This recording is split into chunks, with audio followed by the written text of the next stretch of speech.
Good afternoon, everybody. We have assembled. Is it coming? Mike क्यों नहीं आ रहा? Mic यहाँ से थोड़ी है, इससे आएगा ना, ऑन करना माइक ऑन है। Good afternoon, everybody. It's not coming. Mobile से मैडम, मुझे आपकी आवाज अच्छे से आ रही।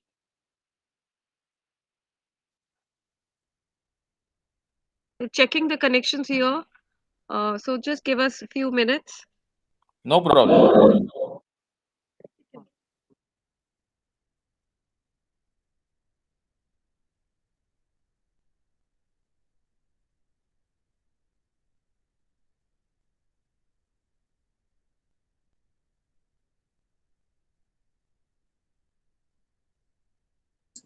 हाँ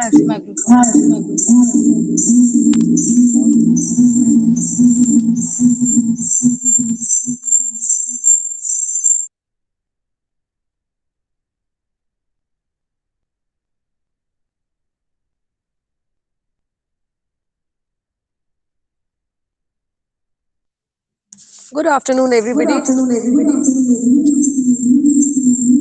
It's our pleasure to have.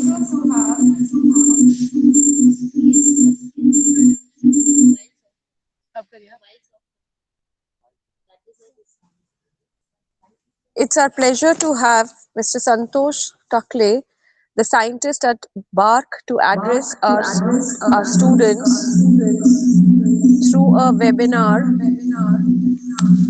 Should I go out and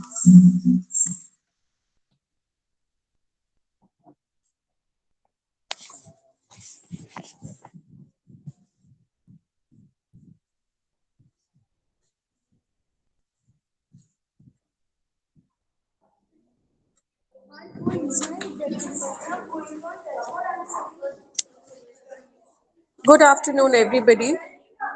It's a pleasure to have Mr. Santosh Takle with us. He's a scientist at BARC, that is Bhabha Atomic Research Center, to address our students through a webinar on the topic Universe, Astronomy and Career Guidance. Sir has delivered lectures on scientific temperament in about 1,000 locations. His mission is to inculcate scientific temperament and develop innovative thinking in students. He is involved in programs like water literacy, social forestry, nature camps, visit to the national parks, and spread awareness on the protection and conservation of natural resources to promote sustainable development. So we welcome Sir and we request him to present the talk. Thank you, sir. Over to you, Thank sir. you. Yeah, thank you so much, ma'am. Okay, I hope my presentation is visible and I'm properly audible.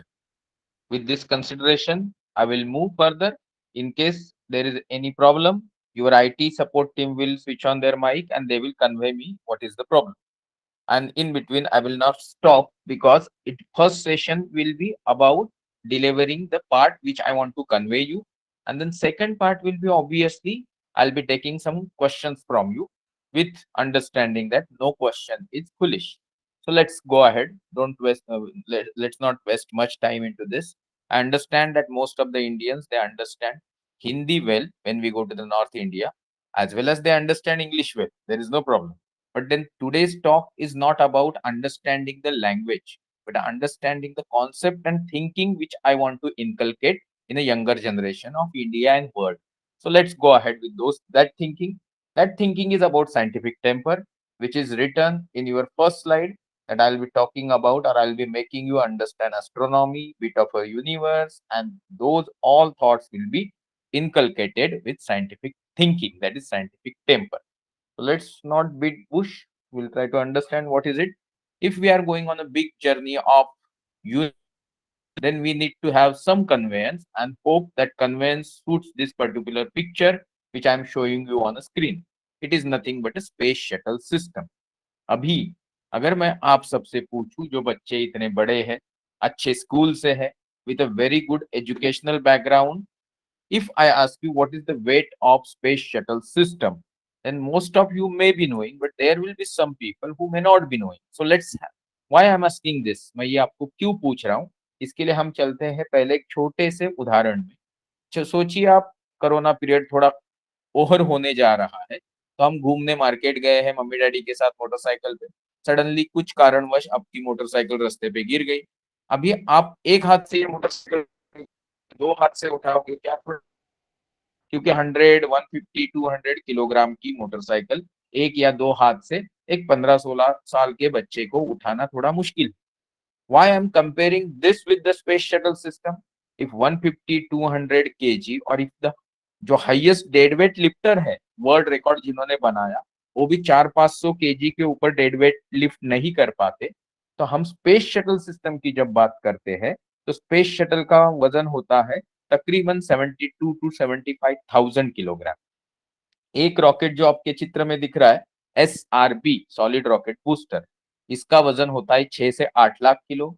दूसरे rocket का 6 से 8 lakh kilo, और जो orange colour का टंकी दिख रहा है उसमें ऑक्सीडाइजर और फ्यूल है, लिक्विड प्रोपेलेंट, उसका वजन भी तकरीबन 8 लाख किलो होता है। कुल वजन हो गया, आप पकड़ लीजिए 21 से 30 लाख किलो।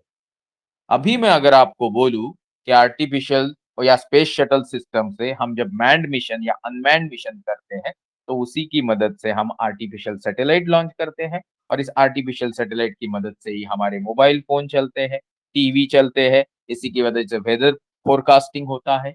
इसी ही की वजह, अगर मिलिट्री सर्जिकल स्ट्राइक करना है तो हमारी मिलिट्री को ऊपर से जो एनिमी एरिया है उसका एग्जैक्ट फोटोग्राफिक कवरेज या वीडियोग्राफिक कवरेज मिलता है।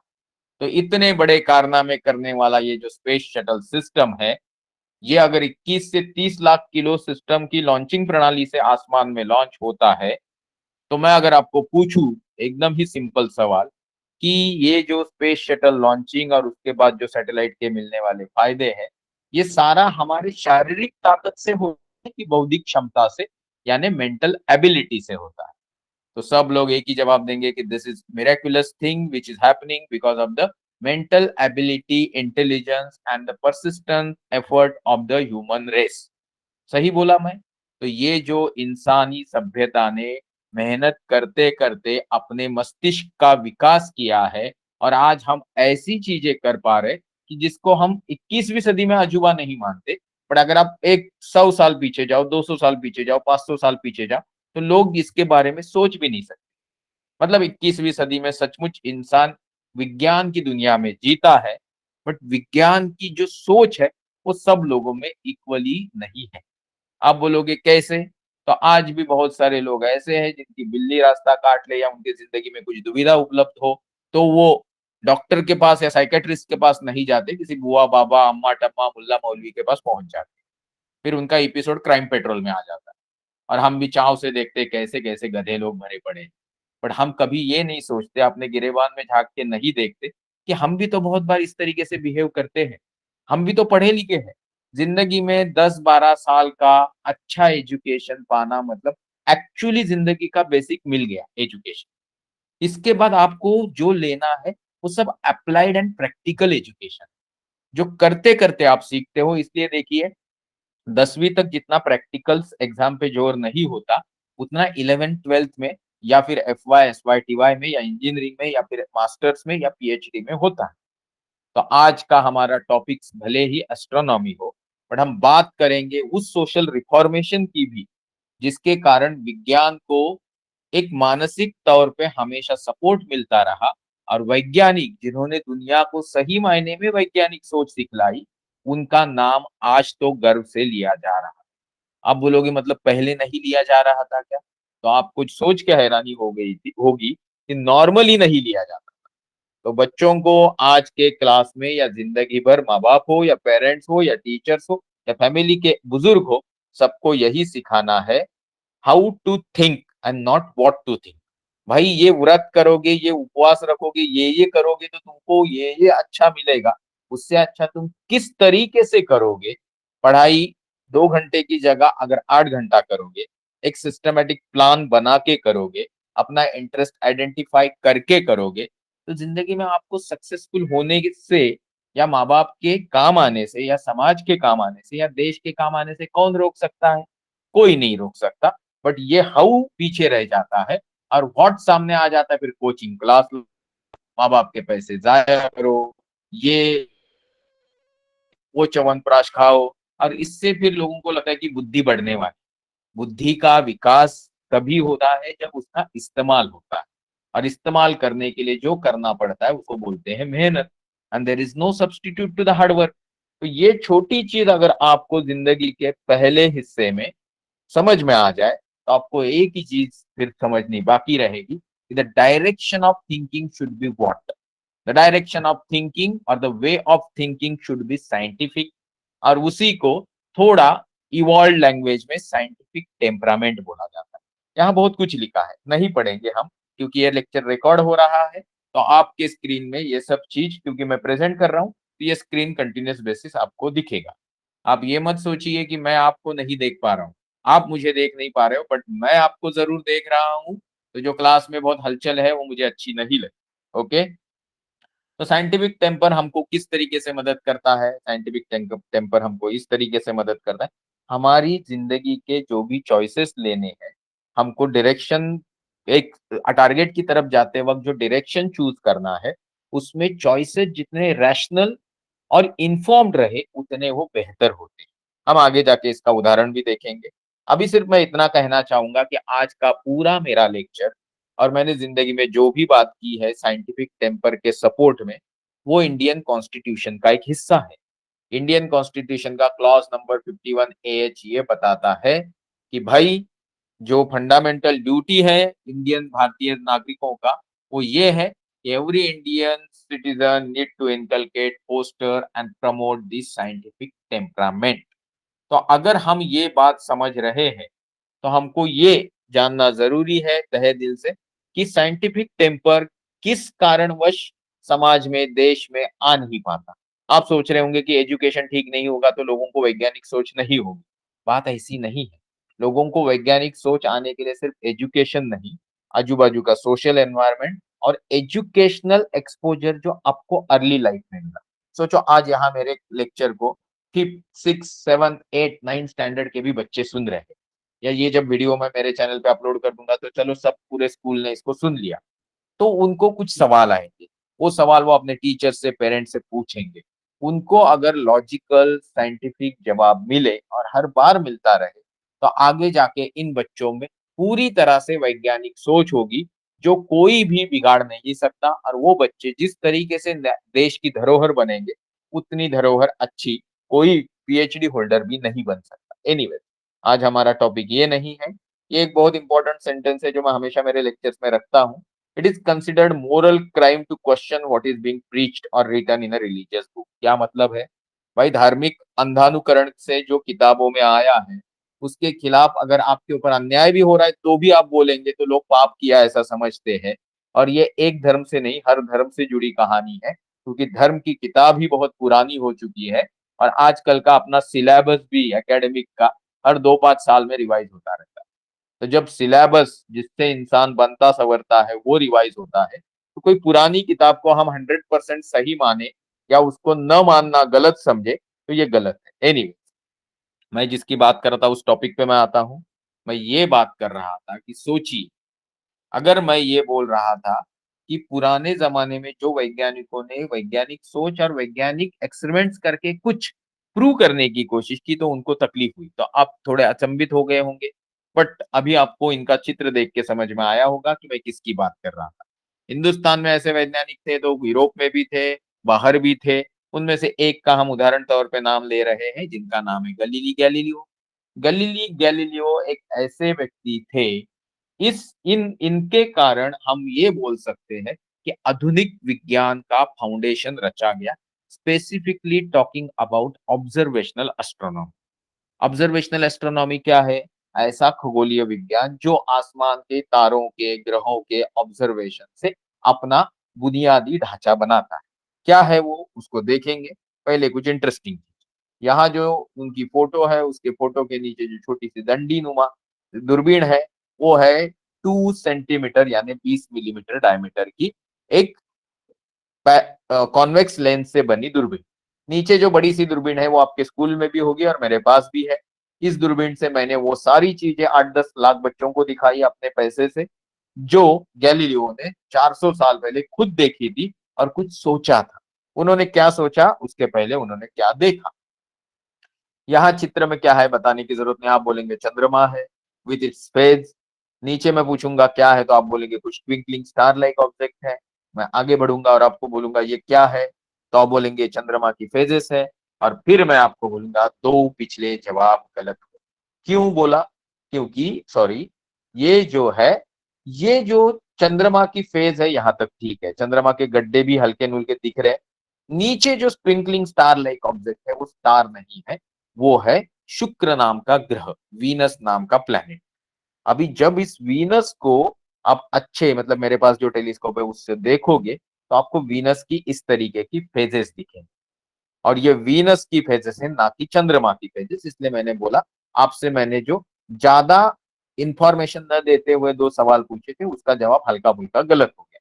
अगर गैलीलियो ने 400 साल पहले वीनस की फेजेस देखी थी, तो मैं अगर आपको पूछूं क्या आपने देखी है, क्या आपने मर्क्यूरी नाम का ग्रह आसमान में देखा है, क्या आपने जुपिटर के 4 नेचुरल सैटेलाइट्स दूरबीन के माध्यम से आयो, यूरोपा, गनीमेड एंड कैलिस्टो देखे हैं, तो शायद बहुत सारे बच्चे बोलेंगे ना।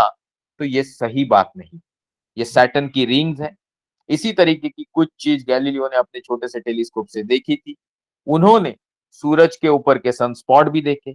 उन्होंने कोपरनिकस ने बताया हुआ हेलियोसेंट्रिक मॉडल, मतलब सूर्य केंद्री सिद्धांत भी प्रूव किया। और इतना करने के बाद उनको 16 साल जेल में डाल दिया। आखिरी 5 साल वो अंधे थे और उसी अवस्था में मर गए, तो उनके नाम का एक स्टेच्यू भी नहीं बना, क्योंकि गैलीलियो जो बोल रहे थे वो उस कॉन्टिनेंट में जो प्रिडोमिनेंट रिलीजियस फीलिंग्स थी उनके एग्जैक्टली उल्टा। तो गैलीलियो ने कुछ सही बोला, उससे विज्ञान का फाउंडेशन बना। और आज जय जवान जय किसान जय विज्ञान हम बोलते हैं और लोग उसको रिस्पेक्ट करते हैं, क्योंकि वहां भले वो गैलीलियो हो, भास्कराचार्य हो, आर्यभट्ट हो, वराहमिहिर हो, श्रीनिवास रामानुजन हो, इन्होंने अपनी जान दे दी मेहनत करते करते फाउंडेशन बनाने के लिए विज्ञान का। और आज हम जब विज्ञान के अनगिनत फायदे दिन रात सुबह शाम और पैदा होने से मरने तक इंजॉय कर रहे हैं, तो भी हमें वैज्ञानिक दृष्टि ना हो, तो हम सचमुच ये सारी सुख सुविधाओं के लायक नहीं है, ऐसा मुझे लगता है। आपको क्या लगता है वो आप सोचिए। ये तो हो गया एक बेसिक ट्रेलर हो गया पिक्चर का। अभी तो 15 मिनट हुए हैं और मुझे कम से कम भी अलाउ करेंगे आप तो 45 मिनट, नहीं तो 30 मिनट तो बात करनी है।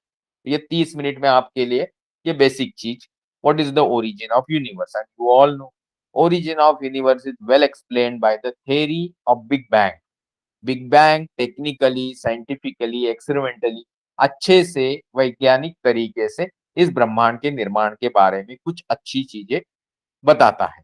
थोड़ा मुश्किल है, सोचिए आप जहाँ रहते हो उस एरिया में इतने पहाड़ी इलाका नहीं, बट मैं महाराष्ट्र में जहाँ आज आपसे 1100 किलोमीटर की दूरी पे बैठा हूँ, और मैं जो यहाँ बोल रहा हूँ इमीडिएटली आपको सुनाई दे रहा है। मैं जो दिखा रहा हूँ वो पीपीटी आपको दिख रहा है। ये 1100 किलोमीटर की दूरी पे मैं रहा हूँ, बट हमारे यहाँ बहुत सारे पहाड़, ये सह्याद्री की रेंजेस है। यहाँ पे राजा शिव छत्रपति ने स्वराज्य की शुरुआत की और इसी को आगे लेके सिंधिया, जिनको हमारे यहाँ शिंदे बोलते हैं, उन्होंने शुरुआत करते करते महादजी सिंधिया करते करते आज आप जिस स्कूल में बैठे हो वो भी सिंधिया जी का ही है। तो सिर्फ उन्होंने राज नहीं फैलाया, उन्होंने सिर्फ पावर नहीं हासिल की, उन्होंने हर तरीके से समाज के उद्धार के पीछे काम किया, क्योंकि उनकी सोच की शुरुआत एक महान राजा से हुई थी, जिसकी माँ ने उनको एक महान आदर्श राजा बना। एनीवे, उस पर हम बाद में बात करेंगे। यहाँ हम बात कर रहे हैं कि सोचिए आपने एक पहाड़ देखा हुआ है और आप चाहते हैं कि उस पहाड़ के ऊपर एक मस्त अच्छी सी ऑब्जर्वेटरी बने, बड़े बड़े टेलीस्कोप लगा जाए। तो गवर्नमेंट ने आपको पहाड़ तो दे दिया, बट आप सोच रहे होंगे कि इस पहाड़ को प्लेन बना के इसके ऊपर ऑब्जर्वेटरी कैसे बनाए। तो फिर आप सबका एक दोस्त है मिस्टर डोरेमोन, आपने उसको बुलाया और बोला भाई इनको सबको हटा दो, दबा दो, एक टेनिस बॉल इतना बना दो और फिर हम कई झाड़ियों में इसको फेंक देंगे या कचरे के डब्बे में फेंक देंगे। तो डोरेमोन एक साइंस फिक्शन कैरेक्टर है, तो शायद उनसे पूरा पहाड़ टेनिस बॉल इतना बन जाए। हमसे बनेगा क्या, आपसे बनेगा क्या, पूरे आपके स्कूल के स्टूडेंट टीचर मिलके भी बनाएंगे तो बनेगा क्या? नहीं जवाब है। तो ना मैं यहाँ पहाड़ की बात कर रहा हूँ, ना मैं किसी जिले की या तालुका की बात कर रहा हूँ, ना ही मैं स्टेट मध्य प्रदेश की बात कर रहा हूँ, ना ही मैं इंडिया की, ना अर्थ, ना सोलर सिस्टम, ना ही इतने सारे जो तारे दिखते हैं उनकी बात कर रहा हूँ। मैं बोल रहा हूँ everything in this world must have universe must have originated from such a small energy source जो आपके सामने चित्र में दिखाया है। अभी आप बोलोगे सर ये तो थोड़ा कॉम्प्लिकेटेड लगा। That is why science is not believed so easily. Science में हर चीज ऐसे नहीं है कि आप किसी से आके तावीज बनवा लो या किसी के पाँव छू लो और सडनली आपके 99% आ जाए। ये नहीं होता है। यहाँ पे एक सिंपल चीज है, जो बोओगे वही उगेगा, उसमें बीच में उसके केयर करनी पड़ेगी, मेहनत करनी पड़ेगी, तो ही फल मिलेगा। तो ये जो मेहनत का सिलसिला है वो विज्ञान और विवेक से जुड़ा है। विवेक मतलब क्या है? एक इथिकल थिंकिंग का फाउंडेशन। तो ये सब नहीं होता है। जब आप उस अलग लाइन के पे चले जाते हो ना सुपरनैचुरल लाइन पे, तो वहाँ तो सिर्फ इतना ही, आप मुझे खुश करो, मैं आपको खुश कर दूँगा, कैसे मत पूछो। ओके? तो ये जो तरीका है इससे हमको बचे रहना है अगर, तो हमको साइंस पे विश्वास करना पड़ेगा और टेम्परली अज़्यूम कर लेते हैं आपकी उम्र में कि बिग बैंग एक सही थ्योरी है या फिर वही एक बेस्ट थ्योरी आज के डेट पे अवेलेबल है। तो ये कितने साल पहले हुई। How old is our universe? और आप अच्छे बच्चे हैं, आपका मैंने रिव्यू सुना है, you are one of the best school available there, that too residential. तो एक बहुत अच्छी चीज।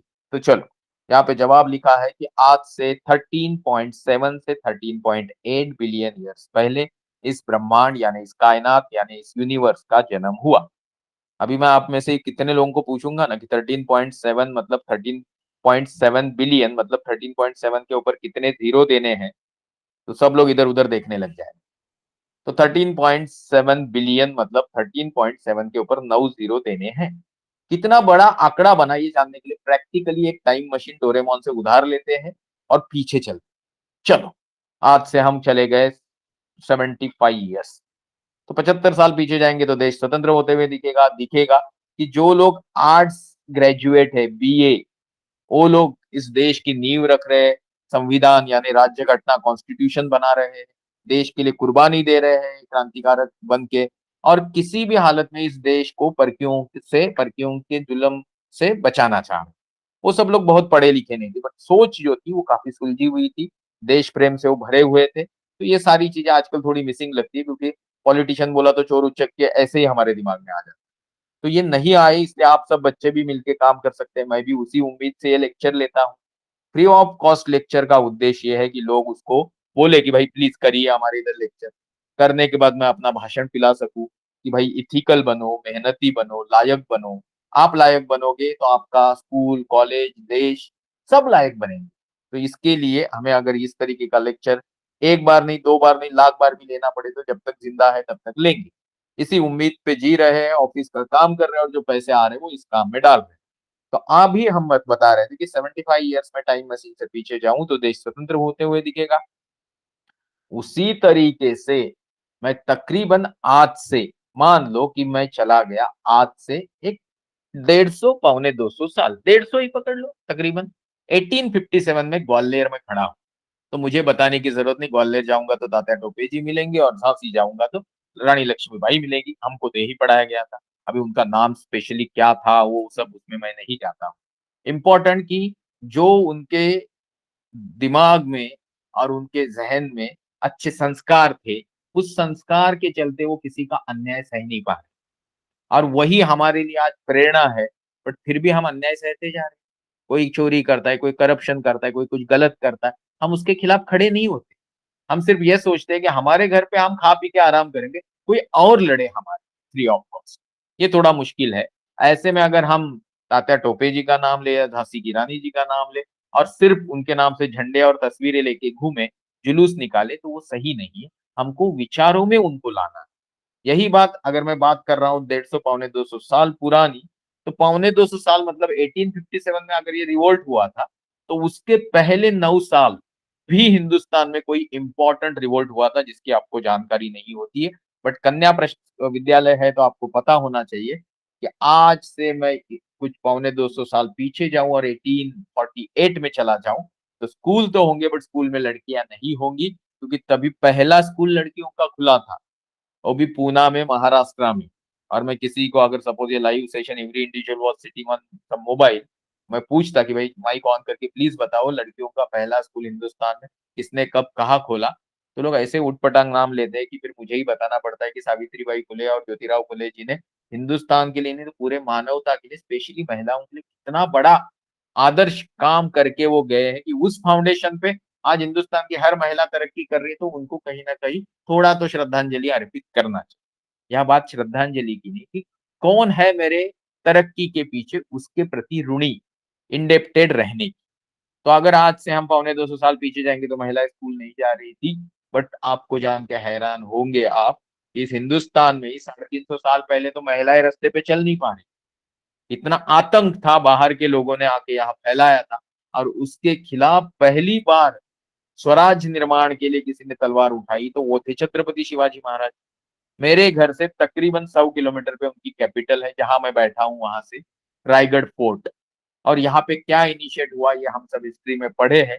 बट उन्होंने जितनी महिलाओं की इज्जत की और आम आदमी की इज्जत की, उतनी हिंदुस्तान के किसी राजा ने अब तक नहीं किया, ऐसा मैं बोलूं तो गलत नहीं होगा। फिर भी इस महान व्यक्ति के बारे में पूरे दुनिया में ज्यादा जानकारी नहीं जा रही, और बहुत सारे लोगों को तो अच्छे लोगों के बारे में गलत बोलने का शौक सा चढ़ा हुआ है। तो आज उसमें नहीं जाएंगे कि 350 साल पीछे चले गए तो हमने शिवाजी महाराज से कुछ प्रेरणा ली और फिर और पीछे चले। सोचिए मैं आज से 600 साल पीछे चला गया और कहीं पंजाब के प्रोविंस में घूम रहा हूँ, तो मुझे मिलेंगे गुरु गोविंद सिंह, गुरु नानक जी, जो धर्म का सहारा लेते या धर्म के बुनियाद पे अन्याय के खिलाफ लड़ रहे थे। अभी किसके खिलाफ लड़ रहे थे ये बताने की जरूरत नहीं। आज से मैं उनको मिलके चलो 1400 साल पीछे चला गया और मक्का मदीना चला। मक्का मदीना में मुझे पैगंबर साहब मिलेंगे। अभी पैगंबर साहब जब 1400 साल पहले रेगिस्तान की बंजर जमीन पे आम आदमी को इकट्ठा करके शांति का संदेश दे रहे थे, तो इस्लाम की रचना हुई। और इस इस्लाम का आज का जो स्वरूप है उसके ऊपर अगर हर उस धर्म के व्यक्ति को आप आतंकवादी बोलोगे तो ये गलत थिंकिंग। हर व्यक्ति का दिमाग, हर व्यक्ति की सोच, इसके ऊपर सबसे ज्यादा इफेक्ट होता है उसके सोशल एनवायरनमेंट का। आप बच्चों को सही सोशल एनवायरनमेंट देंगे तो सब लोग एपीजे कलाम बन सकते हैं, जेआरडी टाटा बन सकते हैं, सीवी रमन बन सकते हैं, होमी जहांगीर भाभा बन सकते हैं। ये महिलाओं को समझना ज्यादा जरूरी है। और मैं इतना खुश हूं कि आज मैं सारी बच्चों, जिन बच्चों से बात कर रहा हूँ सारी लड़कियां ही है। एनीवेज, अगर मैं 1400 साल पीछे गया तो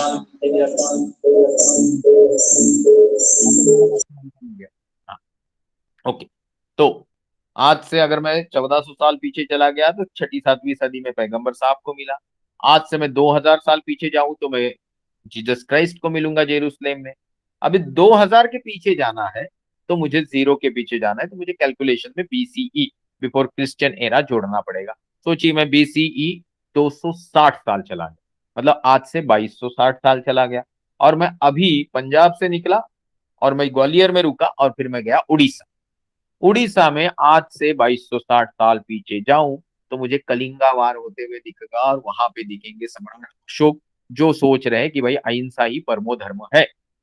तो ये 2260 साल पहले की बात है। उसके 50 साल पहले Chandragupta Maurya, Acharya Chanakya, Alexander the great, Porus थे। उसके पहले 100 साल, मतलब आज से 2400 साल पहले पाइथागोरस थे जो ज्योमेट्री में मिलते हैं। और आज से 2600 साल पहले गौतम बुद्ध और महावीर जैन थे। 2600 साल में मोस्ट ऑफ द रिलीजन, सारे धर्म चपेटे में आ गए।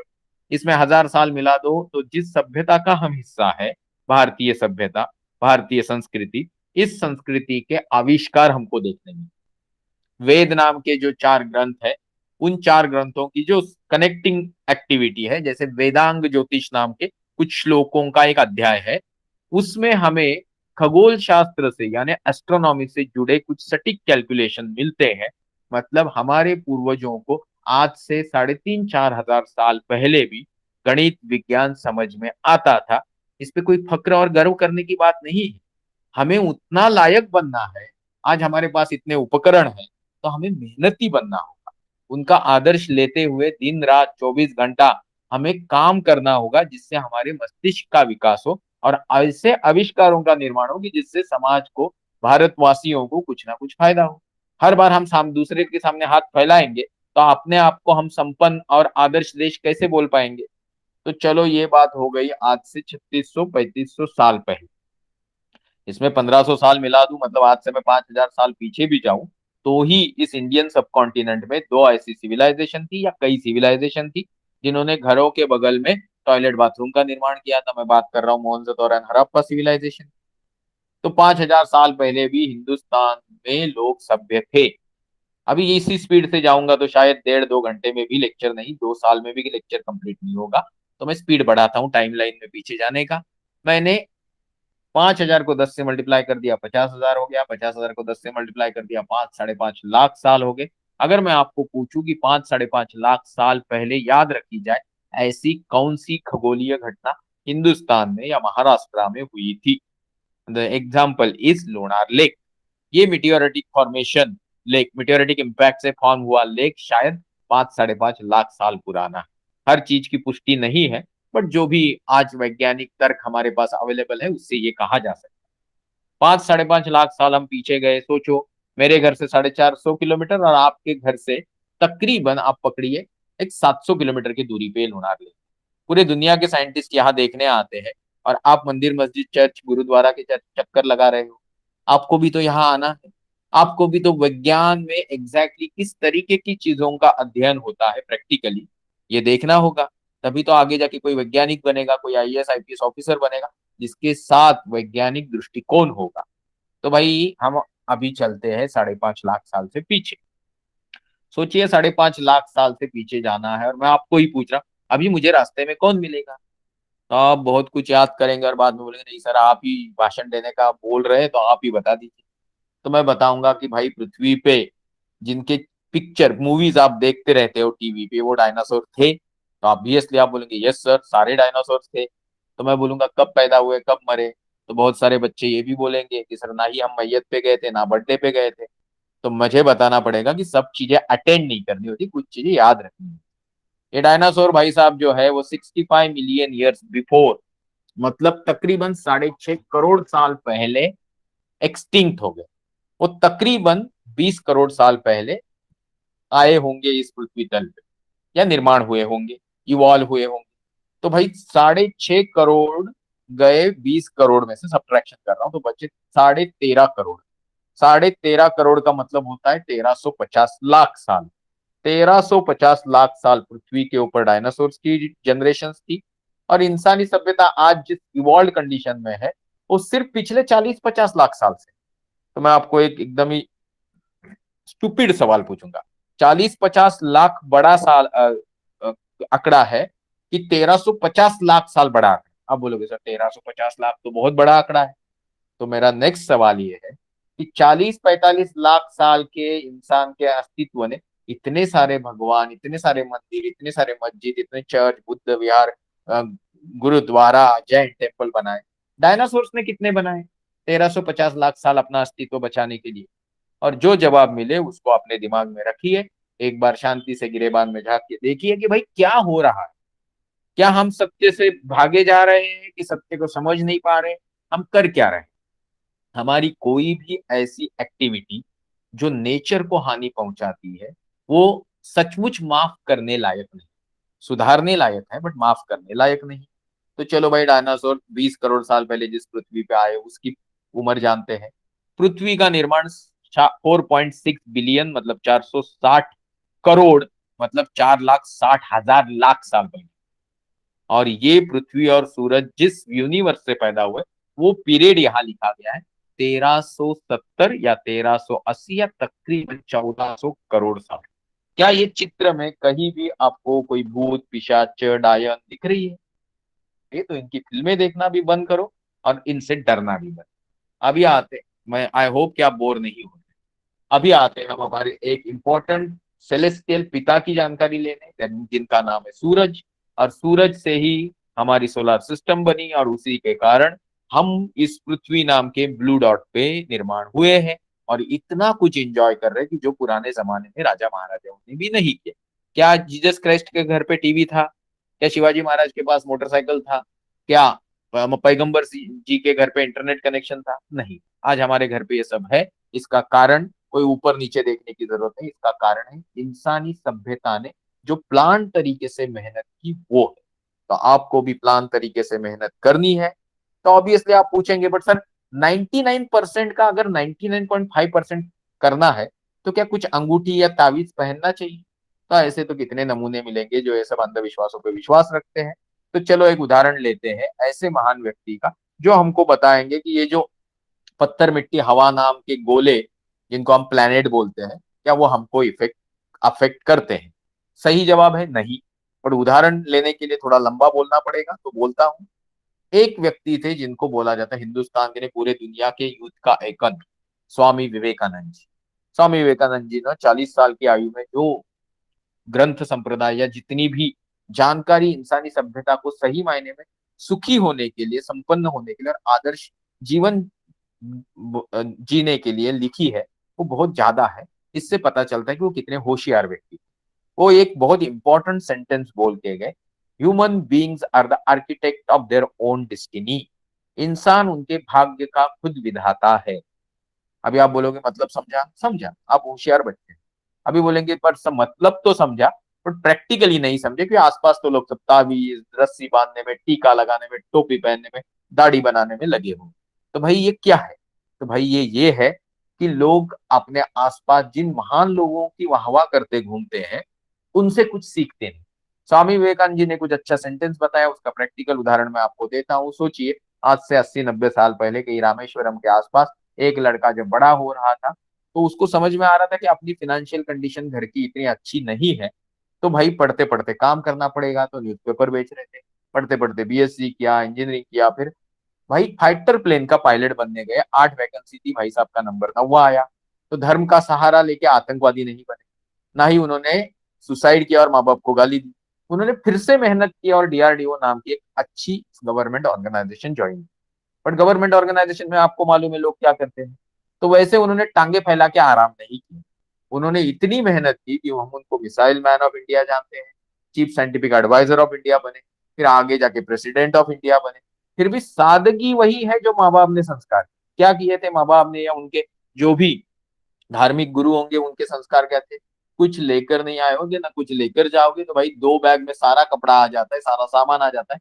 तो 2 बैग लेके राष्ट्रपति भवन गए और 2 बैग लेके ही बाहर निकले। अभी ऐसे महान व्यक्ति का नाम बताने की जरूरत नहीं, डॉक्टर एपीजे की मैं बात कर रहा हूँ। तो अगर हम डॉक्टर एपीजे की तरफ देखें, उनकी जिंदगी की तरफ देखें, तो क्या आपको वो कौन से जाति के थे, कौन से धर्म के थे, वो कितने दिखने में सुंदर थे, उनके बाल कैसे थे, या वो एग्जैक्टली अपनी जिंदगी में क्या करते थे, इससे ज्यादा आपका इंटरेस्ट है कि उन्होंने देश के लिए क्या किया? उन्होंने धार्मिक अंधानुकरण किया क्या? आपने कभी उनकी उस टाइप की तस्वीर देखी है क्या? वो फोटोशॉप वाली बात मत करो, नहीं की, क्योंकि वो बहुत ही धार्मिक थे। पर उन्होंने अपने धार्मिक होने का नाटक दुनिया के सामने कभी नहीं किया। तो इस तरीके से अगर हर हिंदुस्तानी जिए तो हिंदुस्तान की प्रगति होगी कि हिंदुस्तान पीछे आने लगे? 100% हमारी तरक्की होगी, क्योंकि हमारे देश में हर 50-100 किलोमीटर पे भाषा बदलती है, ड्रेसेस बदलते हैं, हर खाने पीने का ढंग बदलता है। हर कोई जात धर्म भाषा का झंडा लेके गांव गांव रास्ते पे उतर आएगा। तो तरक्की होगी कि अधोगति होगी? अधोगति मतलब भाई तरक्की के उल्टा। तो ये बच्चों को जिंदगी में जल्द से जल्द सीखना है, और इसी के लिए फाउंडेशन है वैज्ञानिक सोच। तो वैज्ञानिक सोच से अगर हम सूरज का चित्र जो सामने देख रहे हैं उसको समझने की कोशिश करें, तो आपको फटाक से समझ में आएगा कि सूरज के निर्माण में सिर्फ 1% कचरा जो फेंका गया, उससे भी कम कचरे से ये सारी 8 प्लैनेटरी बॉडीज बनी। और इस 8 प्लैनेटरी बॉडीज के अलावा क्या बना? 8 प्लैनेटरी बॉडीज के अलावा बहुत सारे छोटे मोटे ग्रह पत्थर बने, जो हमारे हमको मिटियोर शॉवर के फॉर्म्स में कभी कभी कुछ ना कुछ दिखाते रहते। तो इतना सारा चीज जो इस सोलर सिस्टम में है, ये सूरज चलता कैसे? हाइड्रोजन वायु के गोले से। मैं न्यूक्लियर साइंटिस्ट हूँ, तो मैडम ने इतना रिस्पेक्ट किया मेरे लिए कि मैंने एक मेल भेज दिया तो मैडम ने लेक्चर ऑर्गेनाइज कर दिया। ऐसे कितने स्कूल है हिंदुस्तान में जिनको लेक्चर फ्री में ही लेक्चर होता है, फिर भी लेक्चर ऑर्गेनाइज करने के लिए 50 ईमेल और 100 कॉल करना पड़ता है, क्योंकि फ्री में मिलता है उसकी कोई कीमत नहीं। और सच भी है, क्योंकि आजकल फ्री में कोई कुछ देता नहीं। एनीवे, तो यहाँ पे मैं बात कर रहा हूँ कि ये सूरज नाम का जो बड़ा सा गोला है हाइड्रोजन का, तो न्यूक्लियर फ्यूशन नाम की प्रक्रिया से ये एनर्जी बनाता है। हमारे सिलेंडर से जो गैस पे खाना बनता है वो कंबशन मतलब ऑक्सीडेशन रिएक्शन। यहाँ पे 14-15 किलो का सिलेंडर का गैस 3 महीने का खाना बना देता है एक एवरेज फैमिली का। सूरज के ऊपर 15 किलो हाइड्रोजन 1 महीना या 3 महीना नहीं चलता है। सूरज के ऊपर 600 बिलियन किलोग्राम हाइड्रोजन 1 सेकेंड में फ्यूजन प्रक्रिया से हेलियम में तब्दील होते हुए कुछ बिलियन किलोग्राम जो गायब होता है मास, वो एटॉमिक फ्यूजन की प्रक्रिया में सम्मिलित होके ऊर्जा बनाता है। कितनी ऊर्जा बनाता है? इतनी ऊर्जा बनाता है, इतनी ऊर्जा बनाता है कि सूरज से पृथ्वी का दूरी है 15 करोड़ किलोमीटर, फिर भी वहां से पृथ्वी के ऊपर पर स्क्वायर मीटर में 1500 वैट इतना एनर्जी सूरज देता है। कुछ गलत शब्दों में अच्छा मस्ती वाला उदाहरण दूं तो सोचिए, आप सब राजस्थान, एमपी राजस्थान ऊपर वाले बच्चे हैं, कश्मीर जाते तो और ही गोरे एकदम एप्पल की तरह दिखते थे, आप थोड़े गोरे गोरे होंगे। मैं महाराष्ट्र का हूं तो थोड़ा काला हूँ, साउथ इंडिया जाएंगे तो और काले लोग मिलेंगे, बट वेस्ट इंडीज जाओगे तो साला जल गया, ऐसी हालत। ये जो कलर कॉम्प्लेक्शन का डिफरेंस है वो सिर्फ इसकी वजह से है कि वहां पे सूरज की एनर्जी कितनी पहुंचती है और स्किन में मेलेनिन कितना निर्माण होता है। तो ये छोटे छोटे फर्क को भी इंसानी सभ्यता ने पुराने जमाने में इतना गलत तरीके से इस्तेमाल किया गया कि काले लोगों को गुलाम करके बेचा गया, यही बोल के कि भाई इन्होंने पुराने जन्म में पाप किए। अभी इसमें मैं ज्यादा जाऊंगा नहीं, बताने का तात्पर्य ये है कि खुद पे भरोसा कीजिए, मेहनत कीजिए। अभी लोगों की एक प्रमुख गलतफहमी हटाते हैं कि भाई ये अगर पृथ्वी बेजान गोला थी, मिट्टी का, हवा का और गर्म थी, तो सडनली इसके ऊपर इतने हैंडसम ब्यूटीफुल इंसान कहाँ से आए। डार्विन नाम के साइंटिस्ट ने बड़ी मेहनत की और भाई साहब ने पूरे दुनिया को ये बताया कि evolution is the process by which probably the human must have evolve. किससे? बंदर जैसे प्रजाति से। तो आप बोले कि बंदर जैसे प्रजाति से अगर इंसान बना तो जंगलों में इतने सारे बंदर हैं, उनके क्यों नहीं इंसान बनते? तो उसके पीछे कारण है कि इवोल्यूशन लॉन्ग टर्म प्रोसेस है, लाखों करोड़ों साल लगते हैं, और रिवोल्यूशन तो महीना घंटा में हो जाती है। तो ये हम घंटे महीने की नहीं, लाखों साल की बात करें तो ये देखने के लिए हम होते नहीं, तो ये जो माइन्यूट चेंज है वो हमको महसूस नहीं होता। अभी इंपॉर्टेंट चीज यहाँ पे ये है कि मान लीजिए टेम्परली बंदर जैसे प्रजाति से इंसान, मतलब एप जैसे प्रजाति से इंसान आया, तो एप कहाँ से आया? किसी सरीसृप रेंगने वाले जीव से। ऐसे पीछे पीछे जाएंगे तो भाई पृथ्वी पर बेजान चीजों से जान कहाँ से आई? इसका जवाब है पानी। तो दूसरा सवाल है पृथ्वी के ऊपर पानी कहाँ से आया? तो भाई कोई मीटियोरिटिक इम्पैक्ट से या कुछ और तरीके से या कोई मोलिक्यूल के मिलने से। कौन से मोलिक्यूल? Hydrogen and oxygen. तो हाइड्रोजन अगर बिग बैंग से निर्माण हुआ तो ऑक्सीजन कहाँ से आया? तो भाई हाइड्रोजन कहाँ से आया तो बिग बैंग, ऑक्सीजन कहाँ से आया, लिथियम कहाँ से आया, गोल्ड कहाँ से आया, प्लेटिनियम कहाँ से? इन सब चीजों का जवाब है कि तारे एक बड़ी फ्यूजन फैक्ट्री है, और तारों के गर्भ में जब ये फ्यूजन रिएक्शन होता है तो सारे पीरियोडिक टेबल के तकरीबन 118 एलिमेंट कहीं ना कहीं बनते हैं और फेंके जाते हैं। ज्यादा नहीं बना तो सुपरनोवा, हाइपरनोवा, ये जो तारों की मरने की प्रक्रिया है इसमें बन जाते हैं। और ये जो बन गए, ये जो बने हुए आपके एलिमेंट्स है, ये फेंके जाते हैं और उसमें कहीं पानी और ऑक्सीजन मिलते, और हाइड्रोजन और ऑक्सीजन मिलके पानी बना। पानी में लाखों साल की प्रक्रिया में अमीनो एसिड बने, अमीनो एसिड में ऐसे छोटे मोटे बदलते हुए जीव बने, फिर इतने बड़े डायनासोर बने। तकरीबन 1350 करोड़ लाख साल पृथ्वी पे जिए, और एक दिन सडनली नेचुरल कैलेमिटी, किसी मीटियोरिटिक इम्पैक्ट से मर गए। उसके पीछे कोई सुपर नेचुरल या ऊपर वाला बाजू वाला नहीं। बट ये इवोल्यूशन की प्रक्रिया रुकी नहीं। जब माहौल ठीक हुआ तो उस ठीक माहौल में कोई ऐसा जीव इवॉल्व हो रहा था जो आपके सामने चित्र में है। इसके पास डायनासोर की तरह बड़ा शरीर नहीं था, शेर की तरह पंजे नहीं थे, और मछली की तरह पानी के नीचे छुप नहीं सकता था, पंछी की तरह हवा में उड़ नहीं सकता था, सांप की तरह जहर नहीं उगल सकता था। तो अपने आप को बचाता कैसे? जल्द ही ये जीव समझ गया कि एक से भले दो, तो ग्रुप में रहने लगा। हाथ पांव के साथ दिमाग का इस्तेमाल करने लगा तो मस्तिष्क का विकास होने लगा। करते करते उसने हथियार बना लिए, खेती बाड़ी कर ली, जानवरों को पालतू बना दिया, और एक दिन ऐसा आया कि खुद के घर द्वार बनाना शुरू कर दिया। 5, 6, 10 हजार साल पहले, 200 साल पहले मशीनें बनाई, 60 साल पहले कंप्यूटर बनाया, 30 साल पहले मोबाइल बनाया, और आज ये जीव इस मेहनत के चलते, नेचुरल रिसोर्स के इस्तेमाल के चलते पूरे दुनिया पे राज कर रहा है। सोचिए, मैं यहाँ से बात कर रहा हूँ, मेरे सामने आपके हॉल का चित्र एक कैमरा में दिख रहा है। बच्चे कम क्यों है पता नहीं, बट जो भी है वो सब शांत बैठे हुए हैं। क्यों बैठे? इसलिए शांत बैठे हुए क्योंकि जो मैं बोल रहा हूँ वो शायद उनको अच्छा लग रहा है। तो इम्पोर्टेंट चीज क्या है? आप सिर्फ अपनी वाणी से, अपने नॉलेज से और अपने प्रतिभा से आप लोगों को शांत कर सकते हो, अच्छे राह पे लेके जा सकते हो। यही इंसानी सभ्यता ने पिछले 2, 3, 4 हजार में सीखा और उसका फाउंडेशन बनाया धर्म के तौर पे। धर्म का काम है ध्रुवधारी की धर्म, मतलब समझदार विवेकी इंसान को विवेक के राह पे बने रहना, उसको इथिक्स मोरल वैल्यूज सिखाना, और उससे अच्छे कर्म जो समाज और नेचर की उन्नति के लिए वो करके लेना है। तो ये काम जब ये जीव कर रहा था, करते करते उसको जो सक्सेस मिला, और वो जो सुकून कंफर्ट जिंदगी आज जी रहा है, वो उसके पुरखों का दिया हुआ मेहनत का नतीजा है। और आजकल जो नेचुरल रिसोर्सेज का इस्तेमाल हम कर रहे हैं उसका नतीजा है। तो हमको इज्जत किसकी करनी है? हमारे पूर्वजों की। मतलब उनकी प्रतिमा लेके गांव भर घूमना है क्या? नहीं। दूसरा क्या करना है? हमको हमारे सहकर्मचारी, दोस्तों, मम्मी डैडी, पेरेंट्स, टीचर, इनकी भी तो इज्जत करनी है, क्योंकि वो भी तो हमको संस्कार दे रहे हैं। तीसरा क्या करना है? नेचुरल रिसोर्सेज को वेस्ट नहीं करना है। सोचिए आप कि आप गुस्से से थाली में 3 रोटी परोसी गई और 2 आपने फेंक दी। आप माँ बाप पे गुस्सा नहीं निकाल रहे हो, आप गुस्सा निकाल रहे हो उस प्रकृति पे। उस प्रकृति ने हमें बिना मांगे कितना कुछ दे दिया। सिर्फ मेहनत करना, फिर आपको जो चाहिए वो मिलेगा। फिर भी इसमें अगर आप कर्मण्येवाधिकारस्ते मा फलेषु कदाचन याद रखोगे, तो जिंदगी में सुख ही सुख पाओगे। क्योंकि आपके अपेक्षाओं की पूर्ति ना हो तो जो दुख आता है उसको बोलते हैं अपेक्षा भंग, मतलब अपेक्षा ना पूरी होने का दुख। वो भी नहीं होगा। यही सब तो धर्म पढ़ाता है, पर आज लोगों को वो समझ में नहीं आता। ये जो चित्र आपको मैं दिखा रहा हूँ ये इंटरेस्टिंग है। इसमें आपको माउस से मैं एक छोटी सी ऑरेंज लकीर दिखा रहा हूँ। ये ऑरेंज लकीर जो है, ये ऑरेंज लकीर आपको ह्यूमन एग्जिस्टेंस बता रही है। तकरीबन 40 से 50 लाख साल का पीरियड। और जो टोटल साइकिल है वो पाई डायग्राम है, वो तकरीबन 4.5 अरब साल का है। तो इतने छोटे पीरियड में इंसान ने इतनी तरक्की की, इसके पीछे इंसान की मेहनत और नेचुरल रिसोर्सेस है। इसमें कोई ऊपर वाला, साइड वाला, नीचे वाला नहीं। अभी हम लोग पार्ट 1 खत्म कर चुके हैं। पार्ट 2 के लिए 10 मिनट लगेंगे। तो मुझे आप बताएंगे, मतलब आपकी मैनेजिंग टीम, कि मुझे 10 मिनट बात करनी है और 5-10 मिनट बच्चों के बाद में सवाल लेने हैं, कि मुझे रुक जाना है और आपके सवाल लेने हैं। प्लीज।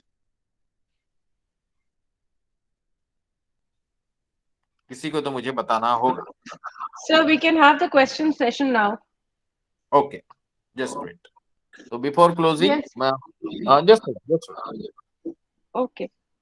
हाँ, आपके क्वेश्चन आंसर सेशन तो लेता हूँ। इतना इंटरेस्टिंग पार्ट था तो मुझे लगा 10 मिनट तो आपके बच्चों के पास होगा। इट्स नॉट डन, तो आपको ये मैं बताता हूँ। This is my number. आज का लेक्चर सिर्फ इसीलिए था, अभी मैं check कर दूँ। आज का लेक्चर सिर्फ इसीलिए था कि आपकी वैज्ञानिक सोच आए।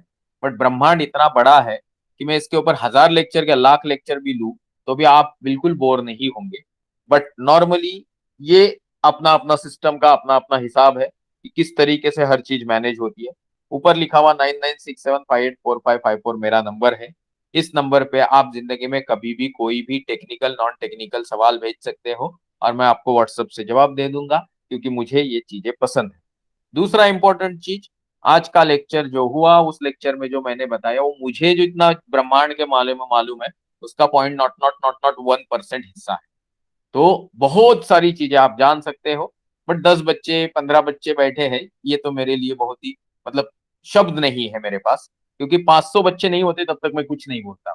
और ये ऐसा नहीं है, अगर मैं 2600 लेक्चर अपने पैसे से दे सकता हूँ तो ये भी एक्सपेक्टेशन है कि ज्यादा बच्चे होने चाहिए। ऐसे ही सिर्फ फॉर्मेलिटी के तौर पे लेक्चर ना हो। तीसरी इंपॉर्टेंट बात, यहाँ जो भी मैंने बोला उसकी जिम्मेदारी टोटली मेरी है। इसमें स्कूल कॉलेज टीचर का कोई भी रोल नहीं। अच्छा कुछ लगा तो आप उनको थैंक यू जरूर बोल सकते हो। तो इस लेक्चर का फीडबैक आप डायरेक्टली गूगल पे संतोष टकले ढूंढ के, यहाँ जो नाम लिखा है वो ढूंढ के आप दे सकते हो। इस लेक्चर के पार्टिसिपेशन में जो बच्चे प्रेजेंट है वो हमको गूगल फॉर्म मैं भेज दूंगा प्रिंसिपल मैडम को, अब तक वो पहुंचता है तो आप उसको भर के भेज सकते हैं। पर जितने बच्चे कम है तो मुझे लगता नहीं इस फॉर्मेलिटी की कोई जरूरत है। तो आप सिर्फ संतोष टकले गूगल पे ढूंढ के आप कुछ फीडबैक देना चाहते हो तो दे सकते हो।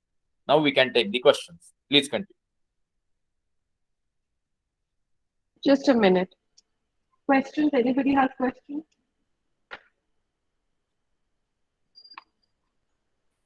No one? Right, sir. Sir, right now students are, okay, we have a question. Please come. You'll have to come this side because the mic is here. So in the auditorium, we have around 90 children, but they are sitting with social distance. So maybe you are not able to see all of them. This is Yeah. the entire class 9th in our auditorium. And Okay. the class 11th had to leave in between because they have coaching. And another Okay. important thing I must tell you that at 4 o'clock our girls have games scheduled. So they'll have to leave the auditorium and join the games at 4 o'clock. So we have very little time for interaction. Right? Okay. We'll have questions here. Yes, sir. So my question is that, like, how were like who was the first human to be alive? Like, how were the humans created? I think I explained that.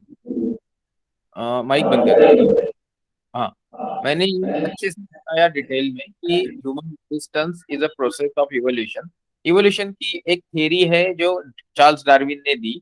उसके लिए उन्होंने अच्छे खासे 5-6 साल पूरे दुनिया का भ्रमण किया और उनको पता चला कि जो जीवों में बदलाव आता है, that may be the one reason कि हमको इतनी डाइवर्सिटी स्पेसीज के मामले में मिलती है। And the one evolved species which got its existence as a human must have got originated from some initial उस तरीके के जीव। जब ढूंढते ढूंढते पीछे गए तो उनको एप या उसके जैसे जीवों से ऐसा लगा कि यहाँ पे ये इवोल्यूशन का चांस है, क्योंकि बटन दबा के जैसे लाइट लगती है वैसे बटन दबा के आशीर्वाद से आपको डायरेक्टली इंसान पैदा हो गया। भाई इस धर्म में लिखा है ये इस तरीके से पैदा हो, उस धर्म में लिखा है भाई कोई एप्पल खा रहा था तो पैदा हुआ। ये सब उस तरीके से नहीं होती है। तो अगर आप एक 11th 12th की बच्चे हो तो मेरे ख्याल से तो आप जितना इंटरनेट का और बाकी नॉलेज बेस जितना इजीली अवेलेबल है, एक बार बताया कि इस तरीके से इंसान का निर्माण हुआ इवोल्यूशन की प्रक्रिया से, फिर वो सवाल नॉर्मली नहीं आना चाहिए, बट आया भी है। तो मतलब आपने बात सुनी नहीं या सुनी तो समझी नहीं कि आप जब तक आपके कप में जो चाय भरी हुई है वो थोड़ा खाली नहीं करोगे, नई चाय उसमें नहीं डाली जा सकती। जब तक आप आपके दिमाग से कहीं ऑटोमेटिकली इंसान पैदा हुआ, पहला इंसान as a Santosh Takle, as a Adam और एज अ ईव या कोई एक्स या कोई वाई करके दुनिया में आया, तो आप गलत हो। आज भी आप अंडमान निकोबार वगैरह जाओगे तो वहां पे बहुत सारी पुराने जमाने से जिंदा है ऐसी ट्राइब्स है जिनको देखने के बाद ऐसा लगता ही नहीं कि ये भी इंसान की तरह हमारी तरह है, क्योंकि वो पुराने जमाने की तरह ही जी रहे हैं। उनके पहराव, उनका रहने का तरीका और उनके बॉडीली फीचर्स एग्जैक्टली हमारे से 1 to 1 मैच होते हैं दिखावे के तौर पे, बट अलग चीजें बहुत सारी है। तो यहाँ इवोल्यूशन इज द फाउंडेशन। इंसान पहला नहीं पैदा हुआ, इंसान बनते बनते गए यहां तक पहुंचा है। तो सडनली वो कतरीना कैफ या शाहरुख खान जैसा हैंडसम नहीं दिख रहा था, पहले वो वैसा ही दिखता है जैसे आपकी किताबों में दिखाया जाता है, और उसका कोई नाम नहीं था। वो कहीं अफ्रीका में भी इवॉल्व हो रहा था तो हिंदुस्तान में भी इवॉल्व हो रहा था, तो कहीं जावा सुमात्रा में भी इवॉल्व हो रहा था।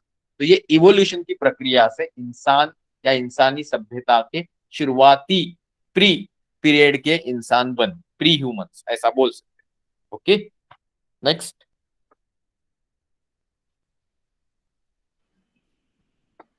Good afternoon, sir.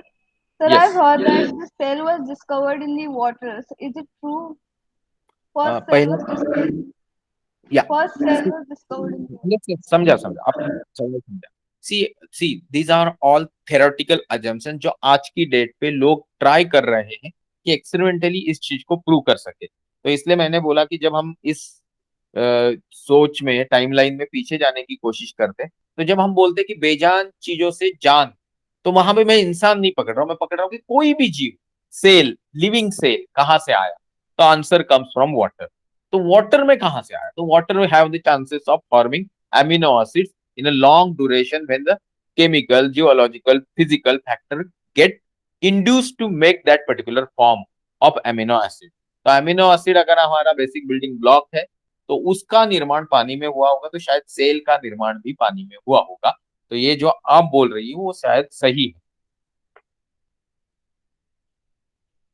Theory proposed by Operon, and it has been tested that what the life originated in water, and that is already there, and we can discuss that later on with the children.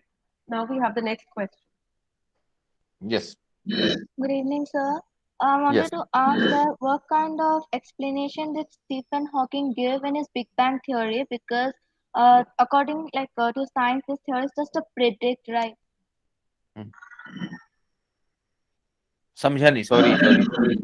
Sir, I wanted to ask that what kind of explanation did Stephen Hawking give for his Big Bang theory, because no one actually saw it happening. So it's just supposed to be a predict. So what kind of explanation he gave to let people accept his theory? पहले चीज, ये जो big bang का explanation है वो Stephen Hawking की तरफ से नहीं आया। Stephen Hawking work on some other fundamentals like event horizon, black hole and other things. When we say big bang, actually we can say big bang is again opposite of black hole, it is a wormhole sort of thing, जहाँ से चीजें बाहर आई, फैली और फिर ये ब्रह्मांड बना। तो वहां पे क्या हुआ ये जोड़ने के लिए एक छोटी चीज की गई। आज हम जहां है और जिस स्पीड से हम फैल रहे हैं, तो भाई सोचिए, आप एक गुब्बारा लिया, उसमें बहुत सारे स्पॉट बनाए और आपने उसको हवा भरना चालू किया। सोचिए इतना ग्रेजुअली आप कर रहे कि आधा घंटे बाद आप एक पर्टिकुलर साइज गुब्बारा पे पहुंचे। चलो मान लो 1 फीट का डायमीटर आपने उसका फुला दिया। बट अगर मैं बैक कैलकुलेट करूं कि मैं इस स्पीड से इसको फुला रहा हूं, इस स्पीड से इसका डायमीटर एंड सरकमफेरेंस बढ़ रहा है, तो कितने मिनट पहले मैंने शुरू किया होगा? तो कैलकुलेशन से ये पता चल सकता है कि इस तरीके के एक्सपांशन से मैं यहां तक अभी पहुंचा हूं 4 बजे, तो मैं शायद 3:30 बजे शुरू किया होगा।